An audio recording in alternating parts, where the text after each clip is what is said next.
Olá, está começando mais um episódio do Hat-Trick, o programa de esporte da TV Santa Maria.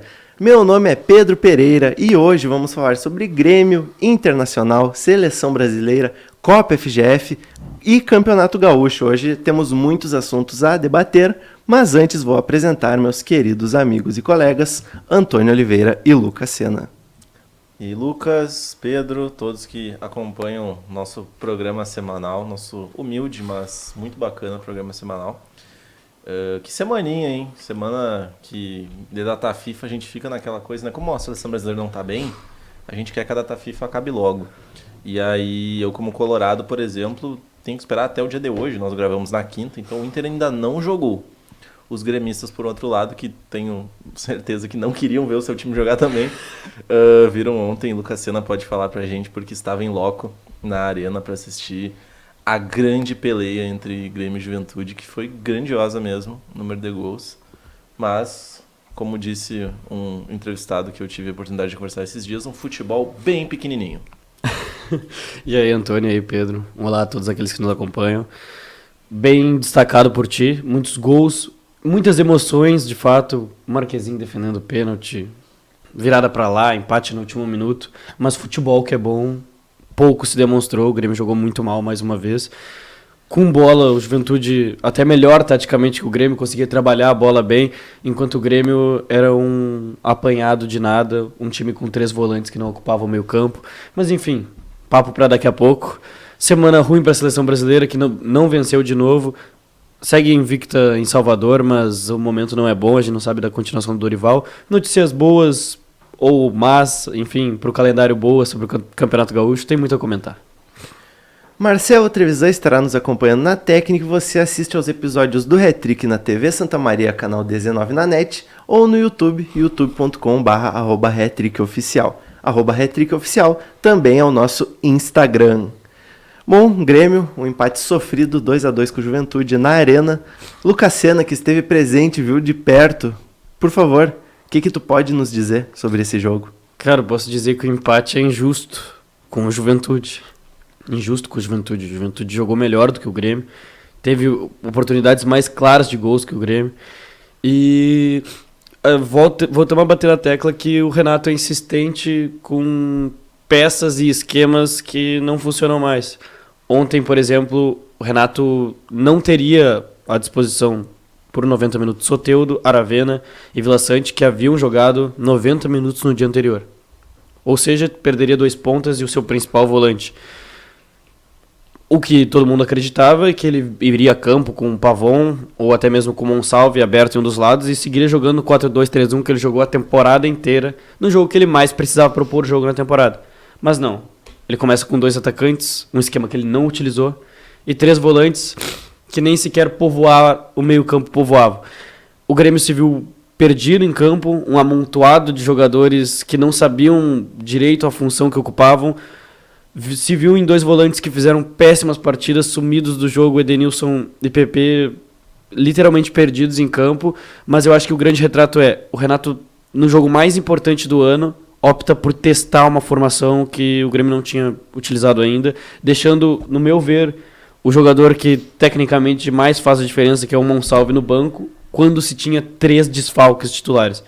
Se o Monsalve não é titular do Grêmio, quando 3 titulares estão de fora, então pode acabar o mundo. Pode acabar o clube, tem que demitir esse treinador.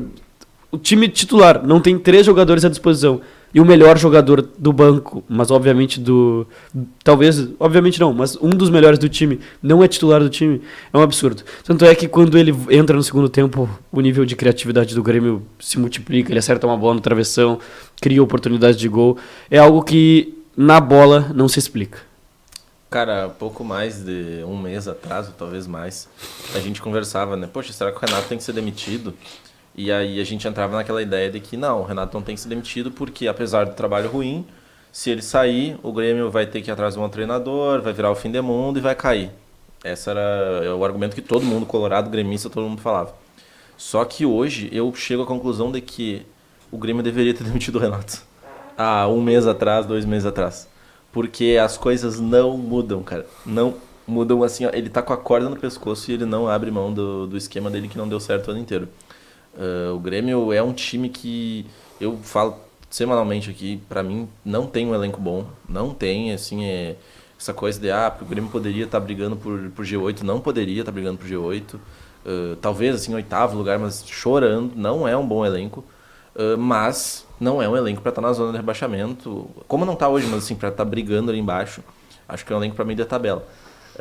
Só que, o que acontece? Além de ter um elenco fraco, o Grêmio tem jogadores bons que não jogam. Então, assim, o Monsalve, por exemplo, é o melhor exemplo. O Monsalve, ele tem potencial para se tornar o melhor jogador do Grêmio. Ele tem tranquilamente, se esse cara tiver uma sequência, ele pode vir a se tornar o melhor jogador do Grêmio. Porque ele demonstra isso. Ontem ele entrou no jogo, quase fez um gol, sabe? Ele, quando entra, dá resultado, é bom jogador. Tudo bem que ele precisa estar na posição dele, e aí eu acho que o Renato precisa entender isso, que ele tem que jogar na posição dele para render melhor. Tem o Arezo também, que é uma boa alternativa no banco. O Renato só bota em fogueira. O jogo inteiro é fogueira atrás do Arezo. Nunca numa posição confortável.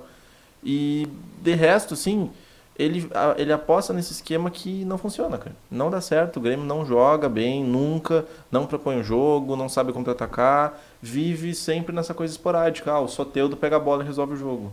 Ou ontem, o Juventude não teve perna para aguentar. A verdade é essa. Porque, sim, se o Juventude parece que deu medo no fim do jogo. Sabe, nos jogadores. Se eles aguentam um pouco mais, o Grêmio ser derrotado. E, pô, um absurdo, cara. Fazem toda essa cena de Operação Juventude, move meio mundo pra trazer só pro Soteldo jogar. Pelo amor de Deus, né? Tipo, fizeram tudo isso pro Vila Sante pra Aravena assistir o jogo no banco. Pô, deixa os caras assistindo no avião, tomando um vinho, vendo um filme. Pô, pelo amor de Deus. Com o resultado, o Grêmio tá com 40 pontos e em 13º, 3 pontos acima da zona de rebaixamento. O ponto positivo, acredito que seja o Marquezin, que pegou um pênalti. Não foi o primeiro, mas foi o primeiro que ele pegou e não foi gol. E talvez ele se credencie, como o Antônio falou, a ser talvez o goleiro titular do Grêmio para o ano que vem. Essa posição pode se tornar uma preocupação a menos em questão de titularidade? Só um parênteses antes. Este cidadão está caminhando para ser o herói do Grêmio no ano, tá? O Lucas estava falando isso antes da gente gravar. Caminhando para ser o herói. Nós vamos lembrar do ano 2024. Não fala desse ano. O ano que o Grêmio escapou do rebaixamento por causa do Marquezin. A gente estava comentando antes do programa que se o Marquezin continuar jogando no nível que está jogando, é improvável que o Grêmio caia. Porque eu tenho a tese que time com goleiro bom não cai. Só o Inter com Danilo Fernandes. É forte, mas sim, o Marquezin está se candidatando a se titular ano que vem e ele, com exceção do Rodrigo Eli, que até a lesão fazia uma partida espetacular. Ele não tinha errado um lance na partida, ganhava todas as bolas pelo alto, não lembro de ter errado um passe. O Marquezin, obviamente, o melhor jogador da defesa. O Grêmio se mostrou mais uma vez, agora falando de contratação, inconstante na defesa. Sai o Rodrigo Eli e o Gustavo Martins e o Jeromel perdidos. Toda a bola na área do Grêmio era maluquice, era como se os jogadores do Juventude estivessem cabeceando livres. Era um drama. Era um drama. A bola sobrava, Jeromel e Gustavo Martins perdidos, os dois perdidos em campo. Foi um drama até que o Grêmio tomasse a virada. E depois o pênalti que o Marquezin defendeu, era um Deus nos acuda. O Grêmio perdido atrás, pareciam que tinham colocado 4 caras que nunca jogaram juntos em linha para tentar se defender.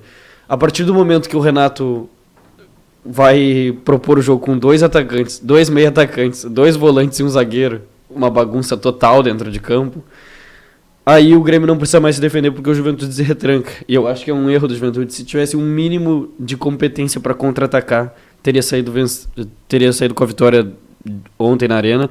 Eu acho que não é nem que não teve perna no Juventude, eu acho que faltou coragem, porque se o Juventude fosse mais corajoso, veria que o Grêmio não é tão bom assim a ponto de ter que se retrancar. É um time que teve medo. A verdade é essa, o Juventude teve medo. E o Grêmio teve sorte. Não ganhou do Grêmio por causa de medo.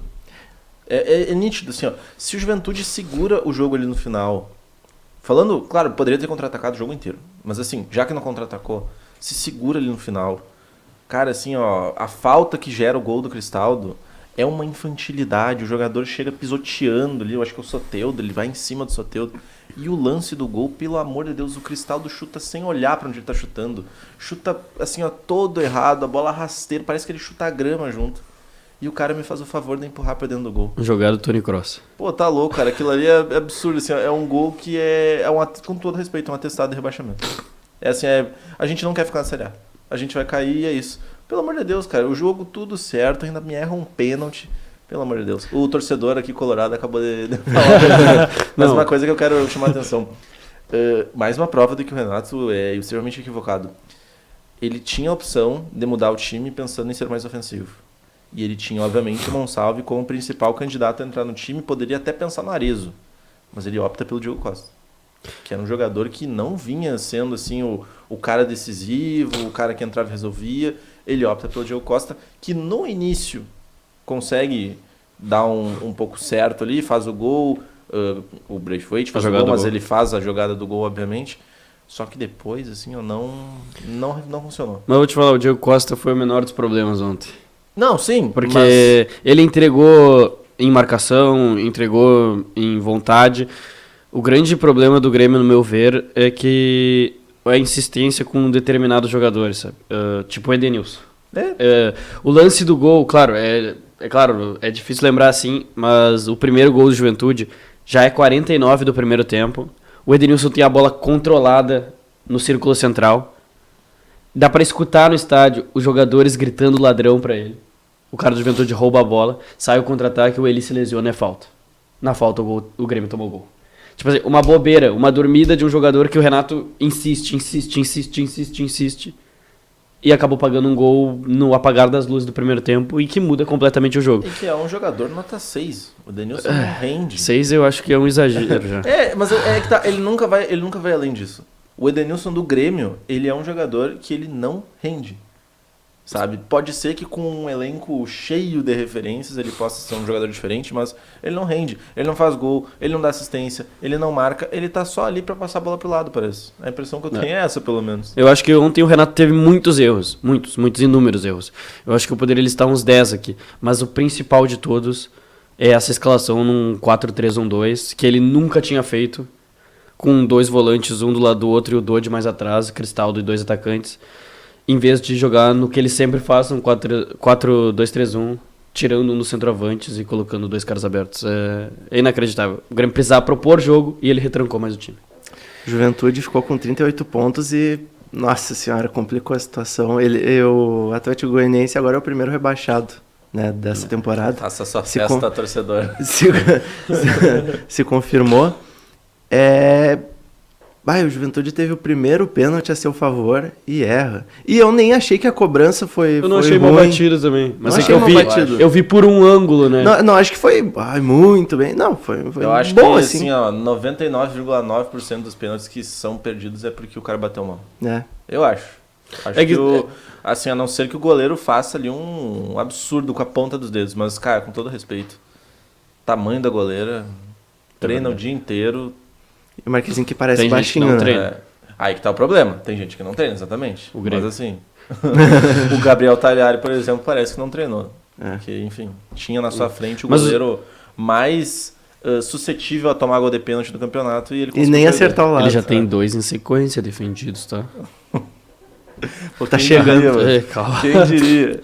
Mas o Juventude tem um confronto interessante contra o Cuiabá. Eu ia falar isso agora. Vai ir a 41, pelo menos nos meus cálculos. Depois complica, mas o Juventude deve ir a 41. Juventude e Cuiabá em Caxias, depois pega o Atlético Mineiro fora. Pré-Libertadores. Pré-final da Libertadores. Esse jogo pode ser interessante também. Pega o São Paulo fora, aí já é mais complicado. E joga contra o Cruzeiro em casa na última rodada. A depender, se o Cruzeiro for campeão da Sula, esse jogo também será jogo de férias. Mas, cara, Opa. Eu acho que, assim, do jeito que as coisas estão indo, tu não vai precisar fazer 45 pontos pra se garantir. Eu acho que vão ser 43. O último que cair vai ter 42. Por aí. Pelo menos no que eu simulei ontem quando cheguei em casa. Eu acho que é isso aí também. O Grêmio volta a jogar na próxima quarta-feira, dia 27, 9 da noite, contra o Cruzeiro no Mineirão. Hoje o Cruzeiro está em 7º com 47 pontos E vai ser o primeiro jogo depois da final da Copa Sul-Americana. E aí, quem vai dar? O Cruzeiro tem que ganhar a Sul-Americana e entrar bêbado em campo.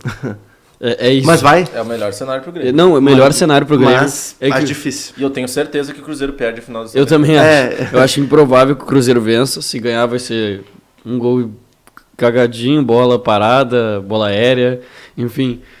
Mas o melhor cenário pro Grêmio é que o Cruzeiro vencesse a Sul-Americana, fizesse festa até quarta-feira e entrasse em campo de férias já.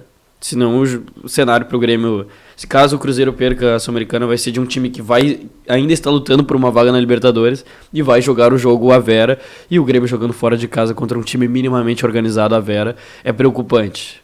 Um ponto já serve pra mim. Pô, faz muito tempo que o Cruzeiro não ganha um título continental, né? Faz muitos anos. 97. Pô, muitos anos. 97. Porque ganhou... Libertadores. Tá, tirando a Série B, ganhou a Copa do Brasil agora, em Não, mas 2018. Continental... É. ou- Não, continental... Não, beleza, tem o continental, Ah, tá. mas tipo, um título grande, Ah, sim. a Copa do Brasil não faz veio- pouco, mas um título Sim, continental sim, faz sim, muito tempo. Sim, 97. Mas na última década foi muito nacional. 2 brasileiros e 2 Copas do Brasil. Então, pô, mas tem seu peso Não, diferente. mas eu acho que o Cruzeiro... Eu tenho quase certeza que perde a final da Sul-Americana. É muito... Tá muito inconstante. Muito o outro ruim time do Racing é bem O time organizado. do Racing é bom, bem organizado. O Fernando Diniz não é um cara que eu gosto muito, então acho que não faz um bom trabalho. Vocês sabem muito bem o quanto eu não gosto dele. Ele vai calar tua boca. Ele vai ganhar não a vai, Libertadores e a Sula em Não 2 anos. vai, mano. Não vai, assim, ó. Pô, caiu de maduro a Sul-Americana pra ele não vai ganhar. Mas eu acho que o Cruzeiro entra pra esse jogo contra o Grêmio um pouco abalado, talvez. Acho que tem o lado de que se o Cruzeiro ganhar, ele entra bêbado, como a gente falou, né? Ganha aí. É de azar. férias, ele entra de férias. Agora, se o Cruzeiro perde, tem a cobrança, pô, a gente precisa se ligar no brasileiro, mas vai ter aquela coisa assim, meu Deus, a gente acabou de perder uma final. E aí as coisas caem à tona, porque hoje o time joga mal, mas tem a desculpa de que tem a final. Então nós estamos se preparando para a final. Depois que tu perde a final, qualquer resultado negativo é motivo para crise. Então eu acho que os dois lados podem jogar a favor do Grêmio. Eu aposto num empate aí nesse jogo, que seria ótimo pro Grêmio. Mas o Cruzeiro tá triste por ter perdido a final. Jogar contra o Grêmio não é um grande abalo. Todo mundo quer jogar contra o Grêmio. Mas O sabe Juventude que quer esse jogar time- contra o Grêmio. Esse time do Cruzeiro eu acho bem frágil também, cara. A gente Eu tava... acho que é aquele time que tá frágil, sabe? Hoje a O gente... momento é momento frágil. Ontem, voltando do jogo, a gente tava comentando da tabela do Grêmio, né? Cruzeiro, Vitória, São Paulo e Corinthians. Que nesse momento tem baianos dizendo o Vitória tem que ganhar contra o Grêmio. É isso, o Vitória tem que vencer do Grêmio na Bahia. Todo mundo quer enfrentar o Grêmio, porque o Grêmio é fácil de se marcar, é um time que não oferece perigo ofensivo se não tiver a bola no pé do Soteldo do Monsalve. É algo muito previsível. Cara, Vitória e Grêmio é um jogo muito perigoso pro Grêmio. Muito perigoso, muito É um perigoso. jogo Todos assim, os ó, jogos são, mas eu esse vi ontem específico... as pessoas palpitando nos jogos. Cara, Vitória e Grêmio, pra mim, é o jogo mais certo que o Grêmio perde. Mas tá, vamos lá. Caso o Cruzeiro não vença a Sula, o Cruzeiro tá em 7º colocado do Brasileiro, com uma diferença de 3 pontos pro primeiro fora da zona da Libertadores. Isso considerando, claro, que o Botafogo vai ser campeão da Libertadores. Se o Botafogo não for, será só G7. Então aí o Cruzeiro teria 1 ponto à frente do próximo time que pode ultrapassá-lo visando a Libertadores. Se torna, querendo ou não, um campeonato importante pro Cruzeiro. Se não vencer a Sula, eu acho que o Cruzeiro vai com força máxima e focado no Brasileiro. Óbvio que a gente falou agora, né? Dependendo de como for o fim de semana, vai mudar. Mas vocês querem arriscar um placar? Eu vou ficar no empate, que já me serviria. 1-1 Eu vou no 0x0. Acho que vai ser 2-1 pro Grêmio. pro Cruzeiro. Ah. Acho. Não é Falei isso aí torcida. com um tom meio de comemoração, assim. Não falei com tom de comemoração. Falei com tom de apresentação. Eu senti um pouco de comemoração. Eu senti um pouco de tristeza. Não, aí, ó. Bom, é isso aí. Tá triste? Não, eu tô normal, cara. Não, então por que tu falou isso aí, ó? Parece Não, tá porque triste são agora. duas opiniões diferentes. Já comprova. Vamos falar do Inter, então? Bora. Aí vai te deixar feliz. Lógico, pô. Pô, o Inter agora tá confirmado na Libertadores. Com o resultado, o Grêmio e o Juventude apoiaram o parceiro gaúcho. Normal. Bom, o Uma Inter... coisa de juventude tem que servir, né? Oh, que isso, cara. Que isso. É o gaúcho atrás de mim e o Juventude atrás de Todo ti. respeito. Esse time do Juventude, é claro, né? Não a instituição. Este elenco do Juventude. Tu quer criticar aí algum gaúcho? Algum clube gaúcho? Por favor. Não quero criticar nenhum gaúcho, mas com a classificação do Inter, o Guarani de Bagé ganhou a vaga para a Copa do Brasil também. Lógico, nosso bruxo. Vai ter calendário o ano inteiro, ano que vem. Tu vê. Bom, o Inter joga, depois de muito tempo, volta a jogar pelo Brasileirão contra o Vasco nesta quinta-feira, 8 da noite, no estádio São Januário. O Inter está em quinto lugar, com 59 pontos, enquanto o Vasco está em 10º, com 43 pontos, buscando se confirmar oficialmente na Série A de 2025. O Inter vai bem desfalcado para esse jogo, eu diria. Não vai ter a dupla de laterais que vem sendo a sensação, uma das sensações do time, Bruno Gomes e Bernabé, que estão suspensos. O Aguirre deve estrear na direita e o René deve voltar a jogar na esquerda. O Thiago Maia sentiu um desconforto muscular, não deve estar presente. O Bruno Henrique, que vem num bom momento, né, nesses últimos jogos, vai jogar no lugar dele. Mas o Wesley, que cumpriu a suspensão por terceiro cartão amarelo, e o Fernando, que se recuperou da lesão, estarão de volta contra o Vasco. Rocher, Borré e Valência também devem estar à disposição depois da data FIFA. O que esperar? O Vasco ele estava bem, estava com uma constância, mas agora começou a cair um pouco. A eliminação na Copa do Brasil pegou o Vasco de jeito, né? Time que do jeito que foi, né? Exatamente. O Hulk não teve perdão. Ele nunca tem, né? Ele nunca tem, mas... Eu tava olhando a tabela aqui, hoje o Inter tem 59, se vencer vai a 62, iguala o Flamengo, mas não passa, né, pelo número de vitórias. Se o Inter tivesse vencido o Flamengo naquele 1-1 lá absurdo, que todo mundo falou que foi um dos melhores jogos do campeonato, o Inter, e vencendo hoje, o Inter iria a 65. Chegaria à terceira colocação e ficaria a 4 pontos do Botafogo, líder do campeonato. 4 pontos. Então, assim... Com confronto direto. Com confronto direto. Como eu falei, o jogo Inter e Flamengo, aquele empate que a gente terminou achando lindo. Ai, que atuação, que coisa magnífica. Aquele jogo ali podia mudar todo o rumo. Como qualquer outro jogo. Mas assim, pensando nesse final de campeonato, aquele jogo podia mudar o rumo. Mas, sobre Inter e Vasco, vitória certa. Não tenho dúvida. O time do Inter vem... Deus. Não, cara, assim... Eu acompanho, eu cravo. Cara, é a mesma coisa que tu falou de Grêmio e Juventude, cara. Mas é que aí eu tô falando do Inter, mano. Eu não tô errando no Mas Inter. É que assim, ó, quando a gente fala do Inter, a gente tá falando de um time que tá aí 15 jogos sem perder. E outra... O Grêmio, se jogar contra o Sindicato dos Atletas, corre riscos. Grêmio e Juventude, eu falei. O Juventude... Eu falei o placar, mas eu falei, o Juventude não ganha do Grêmio na Arena por nada. Dito e feito, os caras entregaram um gol no final, comprovando a minha tese. Então, assim, eu acho que o Inter ganha esse jogo. Continua aí. O Inter ganha esse jogo, claro que os desfalques são impactantes, né? Tu não ter o Bernabé, por exemplo, é forte, é um jogador que mais participa. Tem o René. Exato, tem o René que vai voltar agora, a gente não sabe como. O Bruno Gomes é um jogador muito importante também, mas em contrapartida é bom pra ver quem é o Brian Aguirre, se ele serve, se ele não serve, foi investido um dinheiro nele.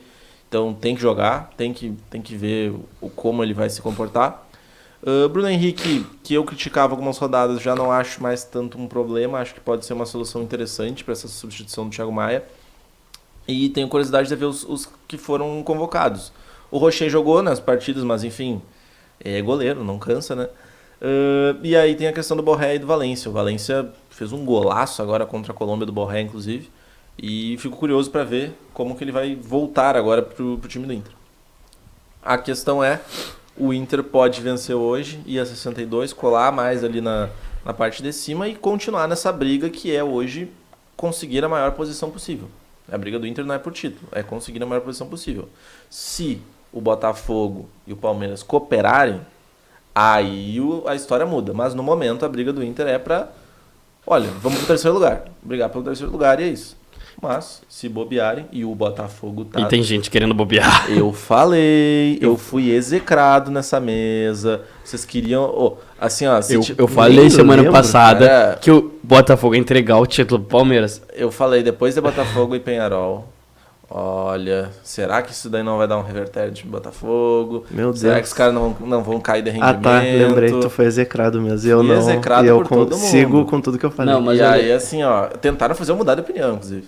E aí, o que acontece? A gente vê que o Botafogo não está, né, naqueles momentos como a gente via antes. E outra coisa, O Botafogo empatou ontem com um jogador a mais durante quase todo o jogo.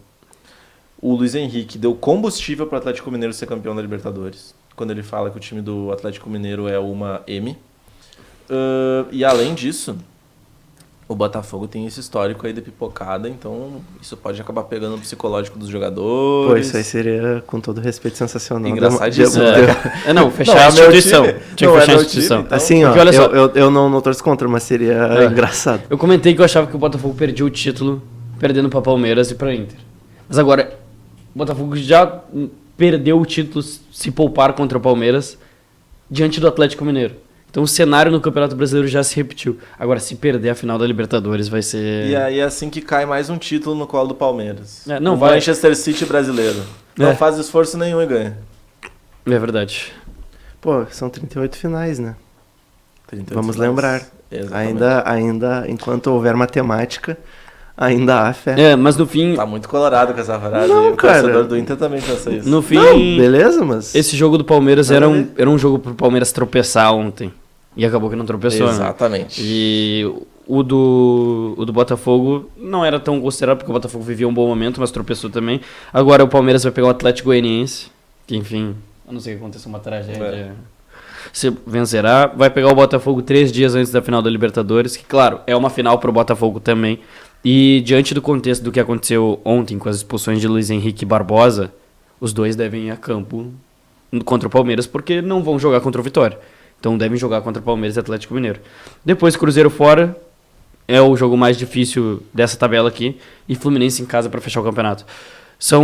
Vencendo hoje, são 5 pontos de diferença, né, do Inter pro Palmeiras. Então, o grande ponto é que o Palmeiras teria que perder 6 pontos aqui. E Atlético Goianiense e Fluminense, acho improvável, teria que perder para Botafogo e Cruzeiro. Eu acho que o cenário do Inter campeão é muito difícil. O problema do Inter aí, o maior problema do Inter é o Botafogo e o Palmeiras. Porque um time ganha e o outro perde. Se empatar, é ruim também. Então, assim... Porque não busca o Palmeiras ganhando os outros jogos. Ou um time faz 3 pontos, ou o outro faz, ou... Sabe? Então, no fim das contas... Porque, por exemplo, se o Palmeiras empata esse jogo e continua a situação como está hoje, o Inter fica a 6 do Palmeiras. E o Palmeiras pega... o jogo do Inter também, mas enfim... É ruim de qualquer forma, esse confronto aí no meio que pode prejudicar. Você consegue imaginar a realidade que a gente vive com o Inter campeão brasileiro? Depois de, enfim, 4 décadas. Eu não. Não consigo. Consegue palpar? Não, pô, é absurdo. Brasileiro, é absurdo. Brasileirão, assim, ó. Depois do que aconteceu em 2021, não ganha, mano. Só com o SAF. Só com o SAF injetando dinheiro e contratando esses caras rodo aí. Sabe, contrata, sei lá, que nem o Botafogo fez. Contrata os melhores de vários lugares e faz um timaço e aí ganha. Aí beleza. Mas enquanto for assim no amor, na diversão, na amizade, mas nunca.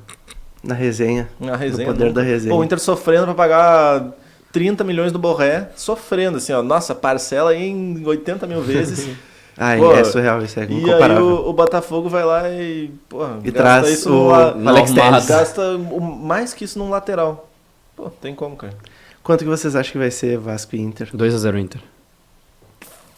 2-1 Inter. 2-1 Inter. Porque vai ser lá. Só por isso. Gol do Verratti. Pode ser. Vamos falar um pouquinho de seleção brasileira. Hoje nós vamos ter que rapidinho, mas bem pouquinho. Rapidinho, falando do rebaixamento antes. O Vasco tem 43 pontos hoje, tá? Isso seria engraçado também. O Vasco tem 43 pontos. Imagina que eu tava fazendo a matemática. Eu acho que 43 já se salva, né? Mas o 18º tem 37 pontos. A distância entre o 18º... 18º Bragantino? Sim. E o Vasco é menor do que do Inter pro Botafogo. E tem 4 rodadas a ser disputadas. Então, tipo assim, ó, todo mundo que tá nesse bolo pode cair. Sim, o risco é... ninguém tá salvo. De Vasco pra baixo, todo mundo pode cair. Precisa pontuar também. Ai, como seria incrível se o Brasileirão caísse 5, né? Nossa senhora. Tá, vamos falar de seleção brasileira. Pô, 2 empates. 1-1 com a Venezuela e 1-1 com o Uruguai. E não joga mais em 2024. Coisa boa. Pô, que situação. E ainda chega o Rafinha, né? Pô, pelo amor de Deus, né? Que baita entrevista da pra falar que tá jogando muito. Pô, calma aí, né, cara? Mas enfim, tem quem defenda o Rafinha em 2024. Depois do que ele fez na Copa do O Mundo em Rafinha 2022. tá jogando bola, cara. Não, ele tá jogando bem, ele Mas o merece, time não. mas pô, calma aí, né, cara? Pô, É. um choque de realidade. Eu não sei o que esses caras estão tomando. Que água que eles estão Loucura. tomando. Rafinha, Renato quer Gaúcho, que vai pro microfone e diz que o time tá muito bom, que tudo é mil maravilhas. Inacreditável. É a água da soberba, né? A verdade é essa. Eles acham que, enfim, eu sou jogador, é todo mundo contra mim. Eu luto contra todo mundo. A então... imprensa. Imprensa vermelha. Se todo mundo fala que eu tô jogando mal, eu tô jogando bem. Eu acho que é nessa linha, cara. É pro Renato, pros jogadores da seleção, pro Neymar, que adora fazer isso de, porque é eu contra vocês, e isso não existe, eu contra vocês. É aquela velha máxima. Se o time que o jornalista cobre tá bem, é melhor pro jornalista.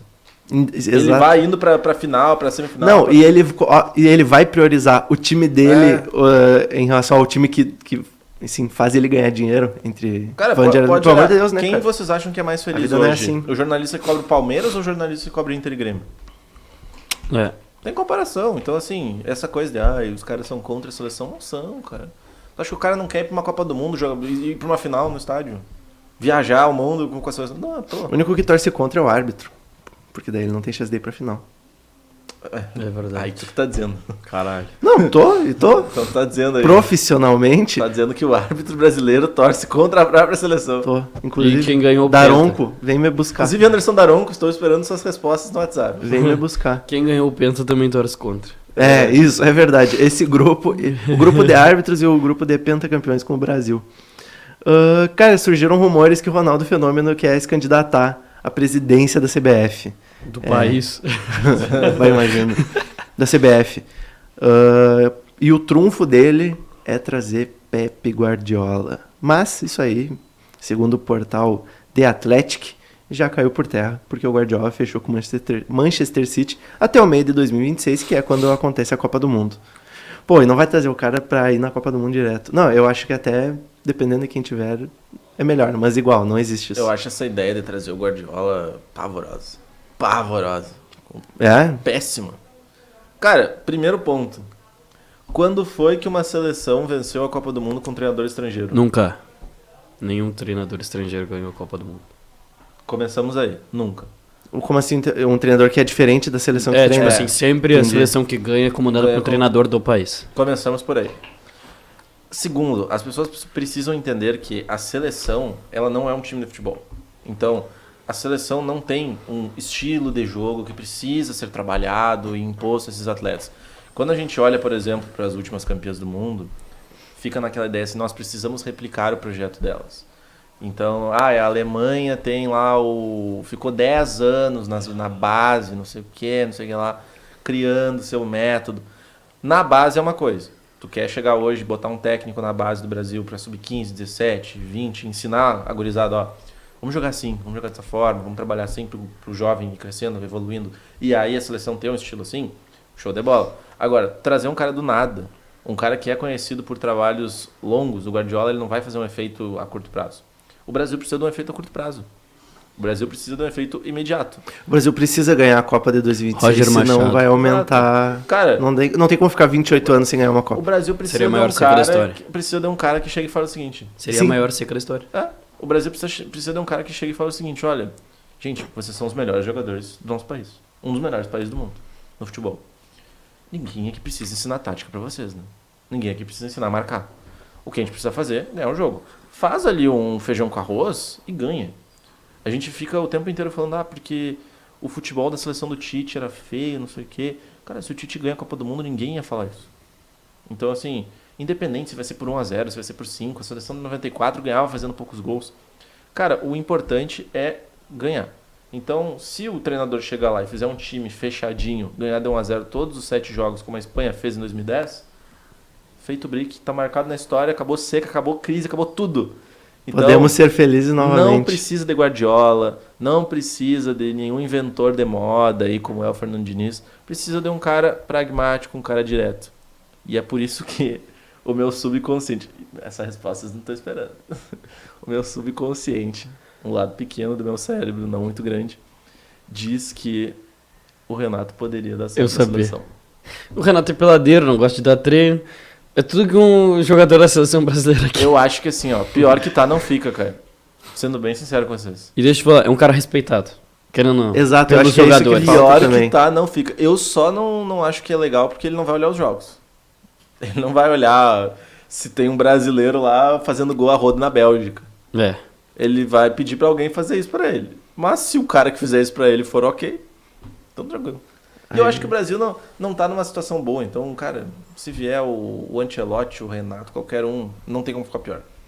E seria muito, muito, muito, mas muito bom o Renato Portaluppi campeão do mundo treinando a seleção brasileira.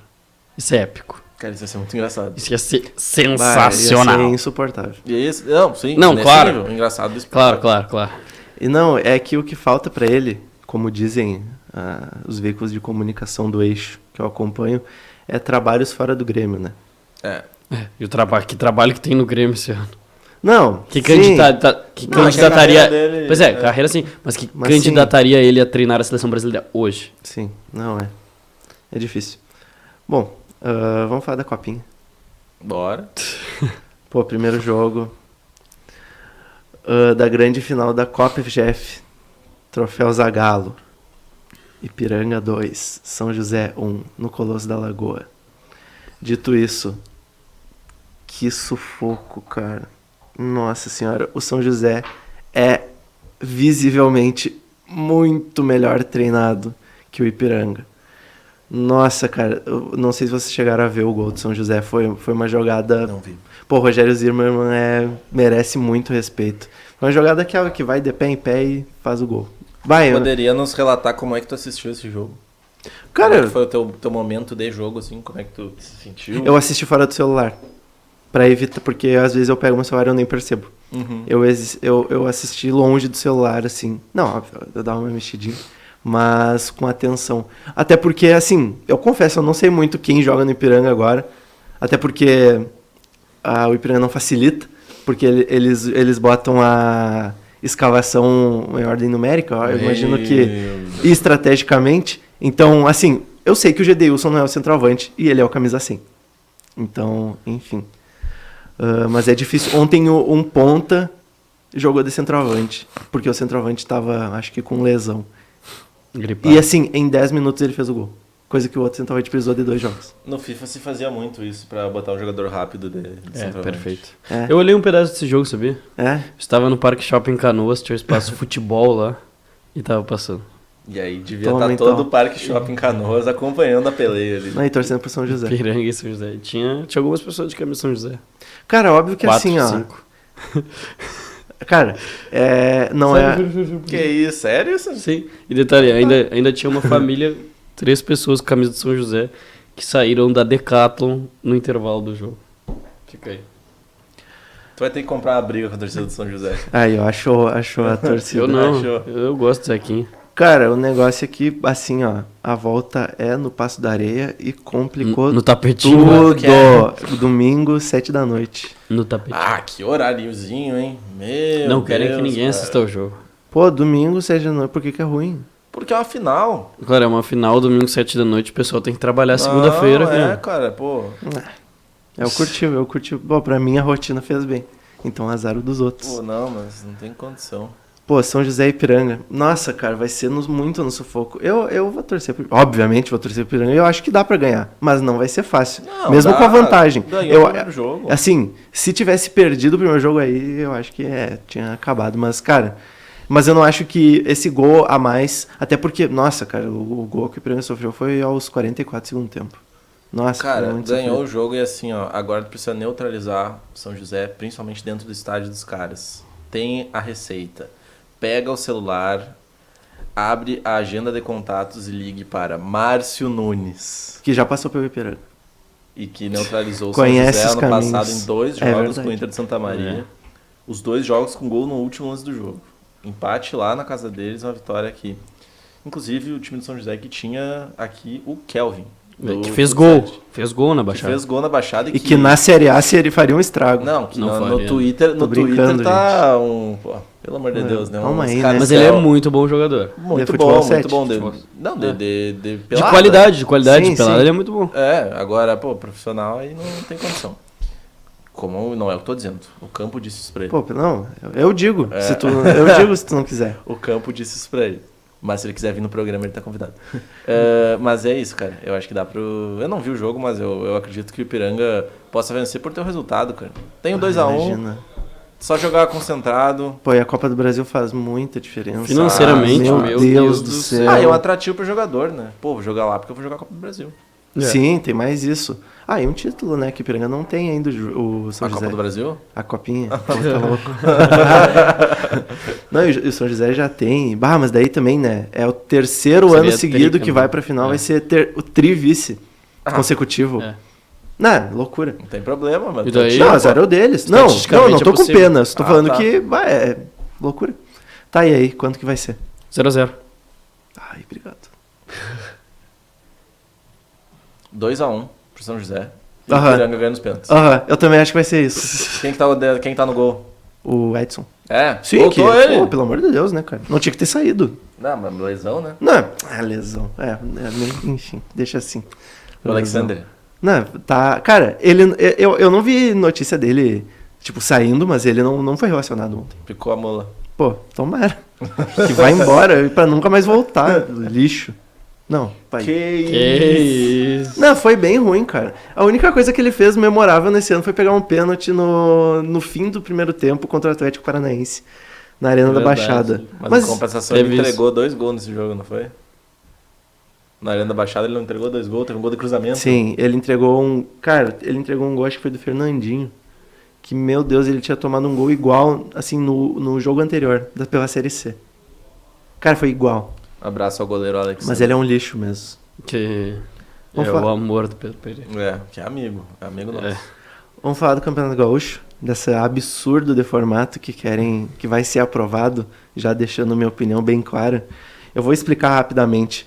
3 grupos com 4 equipes na primeira fase, cada time enfrenta uma vez todos os rivais dos outros times, ou seja, uma equipe do grupo A enfrenta todas do grupo B e do grupo C uma vez, mas não enfrenta os do próprio grupo.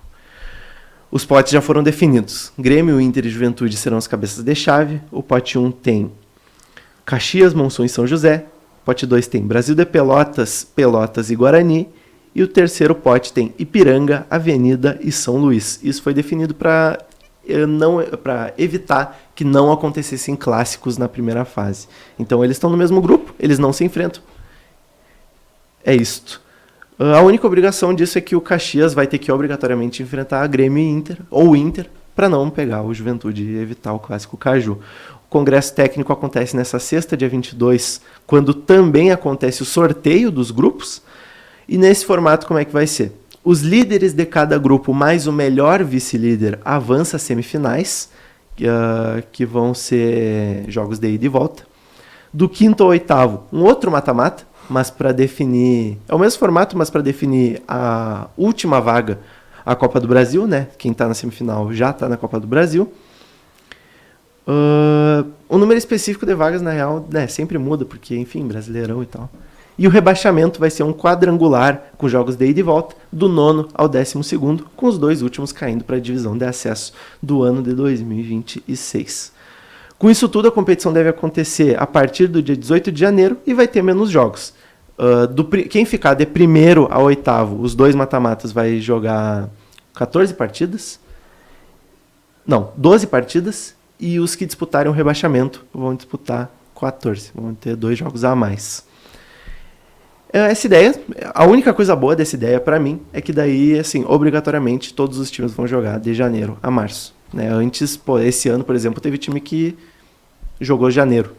Jogou, acho que início de fevereiro e acabou. Acho que o próprio Ipiranga, né? Porque, enfim, foi um ano difícil. Mas, cara, isso não tem que ser aprovado ainda. O que vocês acham?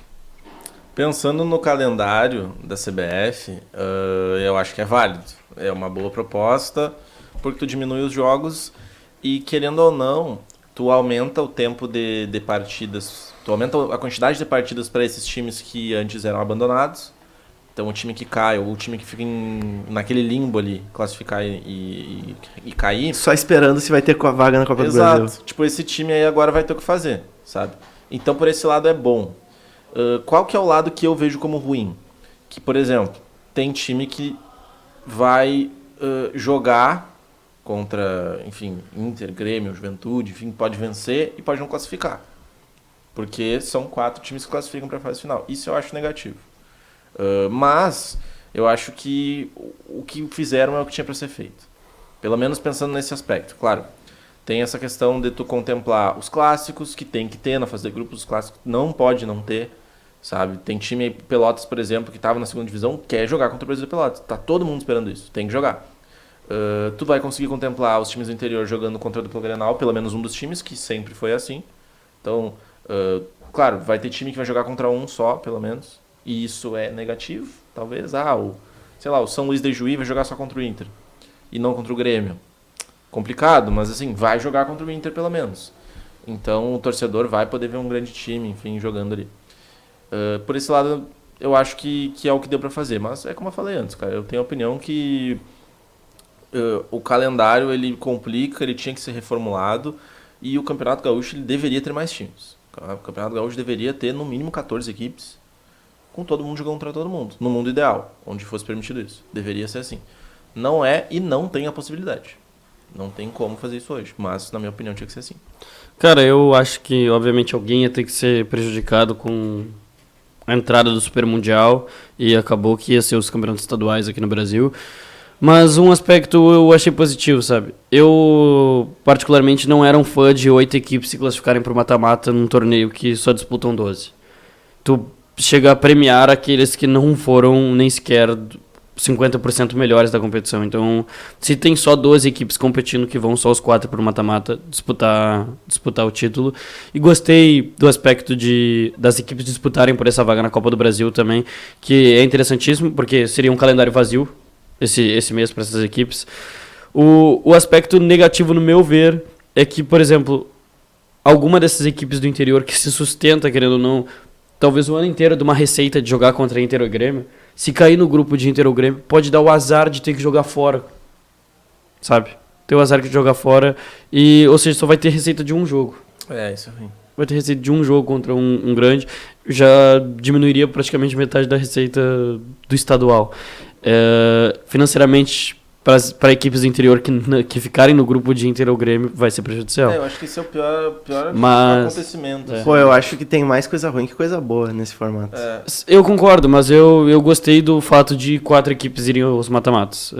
Eu não gosto do sistema que premia as equipes que não estão dentre as melhores. Assim, na teoria, eu sou muito a favor disso que tu falou, que é um absurdo. Agora, na prática, eu vejo que é diferente. Pra mim, sabe? Por exemplo, eu acho que o formato desse ano foi muito bom. Mas eu do acho jeito que aconteceu depois. Eu gosto, mas teria que ter 16 equipes, sabe? Não, óbvio, sim, muito, com certeza. Aí seria perfeito. Mas mesmo não tendo, eu achei que ficou melhor, sabe? Cara, no final das contas, óbvio, é que nem eu tava falando com o Antônio antes do programa começar. Tirando Inter e Grêmio e Juventude, dependendo do ano, por exemplo, esse ano foi que nem a dupla Grenal, nenhum clube do interior entra no Campeonato Gaúcho pensando em ganhar. Entra pensando na vaga na Copa do Brasil e em conseguir ficar o mais acima possível. E óbvio, se conseguir alguma coisa, que nem quando, enfim, o Caxias foi pra final, o Ipiranga foi pra final, pô, beleza, muito legal. Mas agora, ainda menos. Porque vão ser 9 clubes brigando por uma vaga à semifinal. Porque, pô, pelo amor de Deus, né? Grêmio, Inter e Juventude precisam ser os líderes de cada grupo. Justamente são os cabeças de chave por isso. Ficou mais difícil, sabe? E aí vão ser 9 clubes brigando por 2 vagas. A Copa do Brasil, sei lá, ficou mais injusto ainda, sabe? Mas óbvio, eu não acho também que tu tem que ficar dando tanta chance pra... Pô, os melhores tem que confirmar o favoritismo, sempre, sabe? Mas é difícil, né, cara? Eu concordo, mas eu acho que tu dificultou ainda mais. Eu acho perigoso porque o que acontece? Inter, Grêmio e às vezes Juventude, quase sempre vão ser os melhores. E eles vão ser os melhores sem fazer força. Beleza. Então é assim, o Inter, por exemplo, ou o Grêmio, vão ser os melhores sem jogar um bom futebol. Entende? Não vai ter aquela coisa assim, foi o melhor porque jogou muito. Não, porque tem um time muito melhor. Então eu não acho errado, por exemplo, quando o 6º colocado do campeonato vai pro uma quartas de final. Porque esse time, a chance dele brilhar no campeonato é nessa de 2 jogos, sabe? Mas claro, é como o Lucas falou, o ideal é que tivesse mais time. Tivesse 16 ou 14, quem sabe, para poder sonhar com isso, porque senão fica aquele limbo ali de 2 times que não tem nada. O resto, ou cai ou vai pra mata-mata. Isso tipo isso é assim, feio, sabe? A gente chega na última rodada com times que têm a possibilidade de cair E ir para o mata-mata no mesmo jogo. É. É isso que o campeonato de 12 equipes e 8 classificando pode gerar. Não, mas assim, ó, o formato que provavelmente vai ser aceito, eu acho, é empolgante, né? Pô, Vai ter emoção. vai ter os clássicos, do início ao fim, cara. Porque vai ter os clássicos na primeira fase, obrigatoriamente. Vai, 2 mata-mata. Eu sou fã de mata-mata. Eu também. Eu sou fã de mata-mata. Ainda mais em 2 jogos. E esse quadrangular pra definir os rebaixados Muito legal. Loucura. Vai ter ideia. Pô, tá Vai louco. ter estadual copiando isso aí. E outra, Olha só. mata-mata, É um bom seja para vaga na Copa do Brasil, seja para rebaixamento, leva o público pro estádio. E, Sim, com certeza. consequentemente, receita pro clube. Não, e assim, a gente tava comparando antes com o do Campeonato Paulista, mas esse é muito melhor. Porque o Campeonato Paulista tem uma tabela gigante, né? Pô, Sim. aí é mais bizarro ainda, que aí tu vê clube, sei lá, ruim no topo e vice-versa. Sim. Mas assim, nossa, se o Pereira... Nossa, for pra esse quadrangular, eu vou infartar, cara. Loucura. 2 jogos. Bah, pelo amor de Deus. Mas vai ser massa. Eu tô ansioso pro campeonato que hoje do ano que vem. Eu sempre fico, porque é quando eu consigo, assim, conversar de igual pra igual. Entrar na conversa. Quando eu consigo... Contemplar o bom futebol. o bom futebol é complicado. Mas vai dar tudo certo. Acho que é isso, né? Tu não vai comentar que tu tá com a camiseta do João Pedro, ex-grêmio, do Hull City. Pô, mas isso aí é um conhecimento que eu acho que só tu tem, cara. Nessa mesa. João Pedro, ex-grêmio do Hull City. É o JP Galvão. Ah, mas... Meu Deus. É que eu conhecia pro João Pedro, desculpa. Jogava com ele no Nossa. futebol. Não, eu entendi que era o João Pedro, mas é que a camisa Laranja e tem preta, sua mano. semelhança. Bah, eu não conheço o Hull City. Não tem nada a ver com a camiseta. Agora. só as cores. É só as cores. Tá tendo semifinal da Terceirona Gaúcha também. O Gramadense venceu por 2-1 o São Paulo de Rio Grande. E E o Real de Tramandaí venceu por 1-0 o Farroupilha. E vai ter jogo na praia. Não, e não vai ter... Nossa, os clubes de Rio Grande. Santa dois, Maria né? na praia. Não, eu acho que o Farroupilha pode reverter o placar ainda. Joga em casa. Mas o Gramadense realmente deve subir. Mas eu gosto do Gramadense, eles têm um Isso bom é uniforme. bom também pros turismo. times do interior, pô. Sim. Poder conhecer Gramado, fazer Pô, um tá turismo louco. legal. Aí eles inventam de botar o jogo Não, Em mas Caxias. em outro lugar. Não dá, não tem condição. Bom, chegamos ao fim de mais um episódio. Muito obrigado, Antônio. Muito obrigado, Lucas, pela companhia. Muito obrigado, telespectador, por ter nos acompanhado em mais um episódio. Nos encontramos semana que vem aqui na TV Santa Maria ou no YouTube do Hat-Trick. Até mais.